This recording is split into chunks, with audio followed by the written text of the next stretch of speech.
तो ये नॉरसेट में पूछा गया क्वेश्चन है। What is the main goal of therapy? A nurse should explain the parent that his child is diagnosed with scoliosis. तो पहले जान लेते हैं स्कोलियोसिस है क्या। तो scoliosis is an abnormal sideways curvature of spine.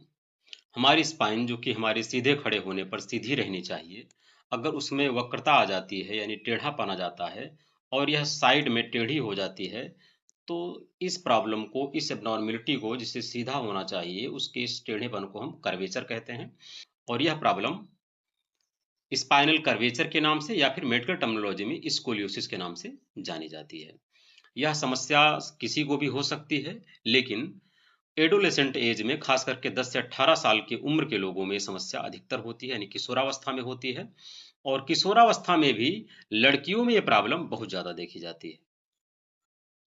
अगर कोई नर्स किसी स्कोलियोसिस के पेशेंट के पेरेंट को समझा रही है कि इसकी क्या थेरेपी, क्या इलाज होना चाहिए इस समस्या का, तो उसका उस थेरेपी का मेन गोल क्या होना चाहिए ये कैसे बताएगी, और यह क्या होना चाहिए इन ऑप्शंस में से। पहला ऑप्शन है prepare the surgery required for scoliosis, यानी वो ये बताएगी कि पेशेंट को सर्जरी की बहुत सख्त ज़रूरत है। या फिर ये बताएगी restrict the development of curvature, कि कर्वेचर जो हो चुका है, जो कर्वेचर लगातार बढ़ रहा है, उसके डेवलपमेंट को रिस्ट्रिक्ट कर दिया जाए, यानी वहीं पर रोक दिया जाए, ये बताएगी। या फिर ये बताएगी कि reduce the complication from immobilisation, या फिर सर्जरी के दौरान या सर्जरी के पहले या फिर सर्जरी के बाद या सर्जरी के पहले जो इमोबिलाइजेशन हो चुका है, जो पेशेंट हिल डुल नहीं पा रहा है, उसकी इस समस्या को कम किया जाए, ये ऑप्शन होना चाहिए। या फिर prepare the pain management protocol, या फिर उसके दर्द को कैसे कंट्रोल किया जाए, ये बताया जा रहा है। आपको बताना मेन गोल है। आपके पास 4 ऑप्शंस हैं। आप बताएं हमें कमेंट बॉक्स में कि इसमें से क्या सही होना चाहिए। इसमें से जो सही आंसर है वो restrict the development of curvature है। सही वही क्यों है?